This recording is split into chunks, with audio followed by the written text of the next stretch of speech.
yt minus 1।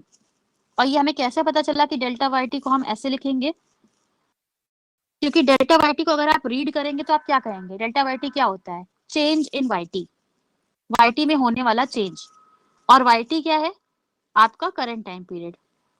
और yt में कोई चेंज हो रहा है वो हमें कैसे पता चलेगा, हम yt माइनस 1 से उस चेंज को देखेंगे, उसका कंपैरिजन करेंगे। तो जो yt माइनस 1 थी उसको हम yt से माइनस कर लेंगे, तो हमें चेंज इन yt मिल जाएगा। ठीक है, तो हमने यहाँ पे ये कर दिया।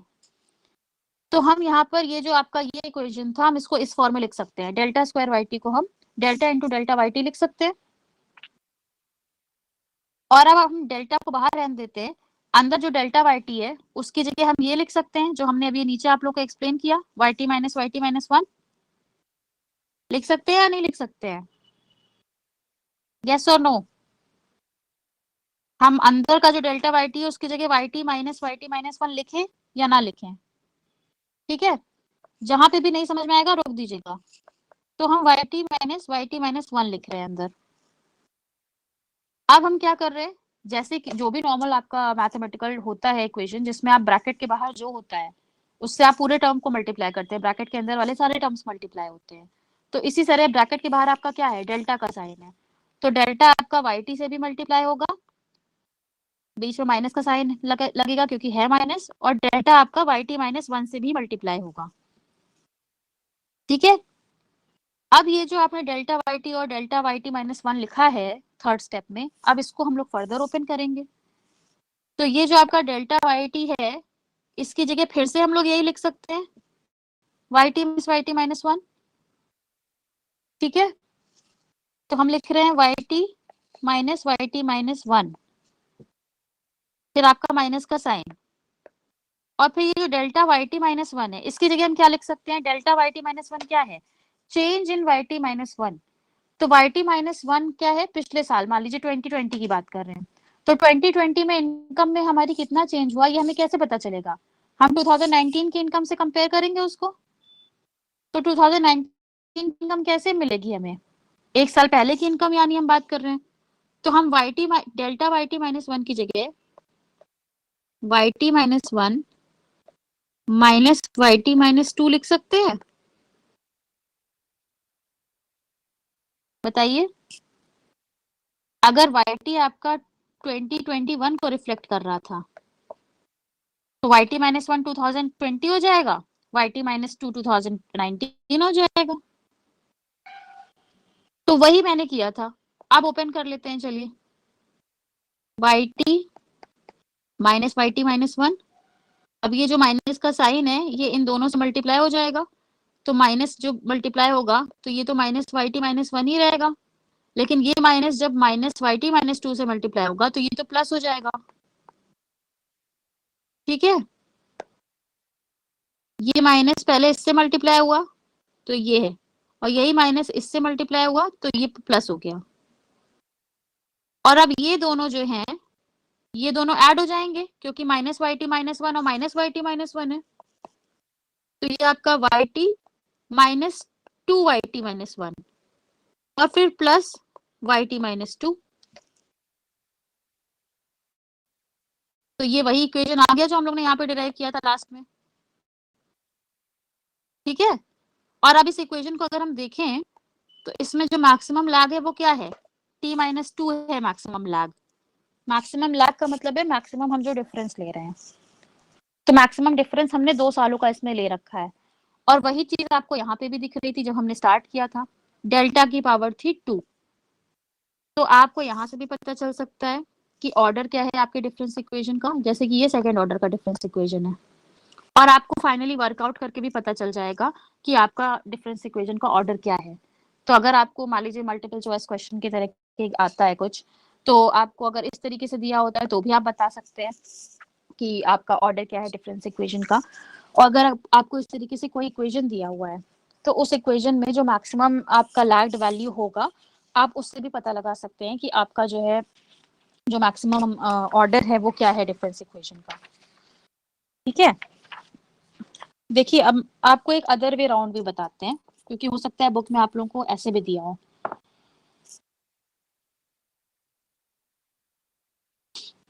हाँ संजय पटेल, वो आप 0 से 1 के बीच में ही होगा। अब ये क्यों होगा, ये आप लोग जाके अपना एमपीसी वाला रिवाइज कर लीजिएगा, क्योंकि मैक्सिमम क्या होगा, जितनी इनकम है आप वो सारी खर्च कर दे कंजम्पशन पे, यही तो हो सकता है ना। तो आपका जो ये जो इक्वेशन है C is equal to A plus B Y, तो एट द मोस्ट ये हो सकता है कि आप सारा वाई जो है आपका जो करंट जो आपकी इनकम है वो आप कंजम्पशन पे खर्च कर दें। तो वो कब होगा, जब बी की वैल्यू आपकी 1 होगी। और या ऐसा हो सकता है कि आप वाई का कुछ भी हिस्सा, वो कब होगा, जब की वैल्यू 0 0 से 1 में होता है। और 1 यूजुअली नहीं होता है, 1 से कम होते हैं, क्योंकि हम कोई भी रैशनल कंज्यूमर अपना सारा इनकम नहीं खर्च कर देता है कंजम्पशन पे। तो हम यूजुअली कहते हैं कि उसकी वैल्यू 1 से लेस होती है। तो हम ये बताने की कोशिश कर रहे होते हैं कि हम जितना हमें इनकम मिल रही है, हम सारा कुछ नहीं खर्च कर दे रहे हैं कंजम्पशन पे, हो सकता है हम कुछ सेव भी कर रहे होंगे। ठीक है, खैर हम आप लोग को ये बता रहे थे, जैसे अभी हमने आप लोग को जितना भी ये डिफरेंस वाला समझाया टर्म, ये वाला पूरा, ये हमने पिछले सालों के लिए समझाया। मतलब अगर हम प्रीवियस ईयर के लैग की बात कर रहे हैं, बट हो सकता है कि आपको फ्यूचर सेंस में भी आप लैग की बात कर सकते हो, क्योंकि मैंने आप लोग को क्या बोला कि हम लोग जैसे t-1 की बात कर रहे हैं या t-2 की बात कर रहे हैं, उसी तरीके से t+1 t+2 इस तरीके से भी बात कर सकते हैं। तो दो तरीके हैं, इसको समझ लीजिएगा। जो डेल्टा वाई टी है, एक तो मैंने आपको बताया कि डेल्टा वाई टी का मतलब है वाई टी माइनस 1। ठीक है, दूसरा ये है कि अगर आप फ्यूचर टेंस में बात कर रहे होंगे, आगे आने वाले साल की बात कर रहे होंगे, उस केस में इस डेल्टा वाई टी की डेफिनेशन बदल जाएगी। वो आपको क्वेश्चन में दिया होगा कि आप आगे आने वाले सालों की बात कर रहे हैं, पिछले सालों की बात कर रहे हैं। तो उस केस में आपका डेल्टा वाई टी क्या हो जाएगा, Y T plus 1 minus Y T. तब उस केस में ये जो वाई टी है, चेंज इन वाई टी, हम उसको कंपेयर कर रहे होंगे आगे आने वाले साल की वैल्यू से, जो हमने मान लीजिए कुछ प्रिडिक्ट की होगी। और जाहिर सी बात है, हम अगर इनकम की बात कर रहे हैं या फॉर दैट रीजन हम किसी वेरिएबल, मान लीजिए जीडीपी या इस तरह के किसी वेरिएबल की बात कर रहे होंगे, तो हम क्या अज्यूम करते हैं, हम क्या प्रिडिक्ट करेंगे, यही कि आगे आने वाले सालों में ये इनकम आज के साल से ज्यादा होगी, या आज की जीडीपी से अगले साल की जीडीपी ज्यादा होगी। हम किसी भी रैंडम वेरिएबल की बात कर रहे हैं, ठीक है। तो उस केस में हमेशा आप बड़ी वैल्यू में से छोटी वैल्यू माइनस करते हैं। तो इसलिए आप फिर ऐसे स्टार्ट करेंगे इक्वेशन को, Y T plus 1 minus Y T, और सारा आपका जो कैलकुलेशन है फिर वो इसी फॉर्म में चलेगा। तो उस केस में डेल्टा वाई टी आपका पावर 1 है यहाँ पे, और आपने मैक्सिमम लैग t+1 का ले रखा है। तो आपका ये फर्स्ट ऑर्डर का डिफरेंस इक्वेशन हो गया। इसी में जब आप सेकेंड ऑर्डर वर्क करेंगे, अब हम इसका सेकेंड ऑर्डर वर्क कर रहे हैं, ठीक है। तो आप जब डेल्टा स्क्वायर वाई टी लिखेंगे, तो इसका मतलब हो जाएगा delta into delta Y T, और यहाँ पर जो वाई टी की डेफिनेशन है वो आप ये वाली लिखेंगे। तो ये क्या हो जाएगा, delta is equal to Y T plus 1 minus Y T. अब आप पास्ट की बात नहीं करेंगे, पिछले सालों की बात नहीं करेंगे, आप t+1 t+2 t+3 इस तरीके से बात करेंगे अब आप। तो ये क्या हो जाएगा आपका, ओपन करेंगे तो delta Y T plus 1 minus delta Y T. ठीक है, तो अब हम वाई टी प्लस 1 में चेंज देखना चाहते हैं कि उसमें क्या चेंज होगा, किसकी तुलना में, उसके एक साल बाद की तुलना में। मतलब कि अगर वाई टी आपका 2021 को दिखा रहा है और वाई टी प्लस 1 2022 को दिखा रहा है, तो क्योंकि हम फ्यूचर टेंस में बात कर रहे हैं, हम फ्यूचर के बारे में कुछ एस्टिमेट लगाने की कोशिश कर रहे हैं, तो हम ये अब वाई टी, अगर हम change in Y T plus 1 की बात कर रहे हैं, तो हम वाई टी प्लस 1 में चेंज देखना चाहेंगे वाई टी प्लस 2 की तुलना में, कि 2023 की तुलना में 2022 में हम कहाँ होंगे। तो यहाँ पर डेल्टा वाई टी प्लस 1 का क्या मतलब हो जाएगा, Y T plus 2 minus Y T plus 1। Y T 1+1 में होने वाला चेंज, यानी कि 2022 में होने वाला चेंज, जिसको हम कंपेयर कर रहे हैं 2023 से। हम सारा फ्यूचर की बात क्यों कर रहे होंगे, क्योंकि हम लोग फ्यूचर के बारे में कुछ प्रिडिक्शन कर रहे होंगे।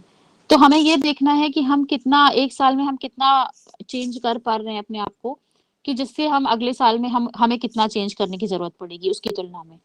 तो हम इसलिए सारा फ्यूचर में बात कर रहे हैं।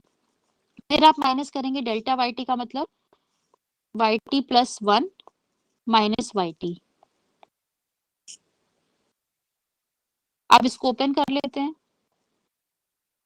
Y T plus 2 minus Y T plus 1 minus Y T plus 1 plus Y T.